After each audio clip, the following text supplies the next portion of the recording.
విజయదశమి శుభాకాంక్షలు. ఈవేళ పెరమాన్ల యొక్క నిర్హేతుకమైనటువంటి కృప మన మీద ప్రసరించి మన విజయాలకు మార్గదర్శకంగా నిలుస్తుందని చెప్పి ఆకాంక్షిస్తూ అడియేన్ రామానుజదాస ఈ శరన్నవరాత్రోత్సవంలో ఏంటిదండి శరన్నవరాత్రములు? శారదా నవరాత్రములు. శారదా నవరాత్రములు అంటే అయ్యా సూర్యుని యొక్క వేడిని మనం పూర్తిగా తట్టుకోలేమండి.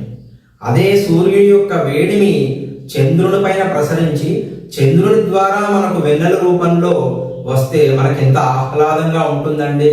అదే ఈ శరన్నవరాత్రోత్సవం అండి. ఈ శరదృతువులో మనకు ఎంత ఆహ్లాదంగా ఉంటుంది.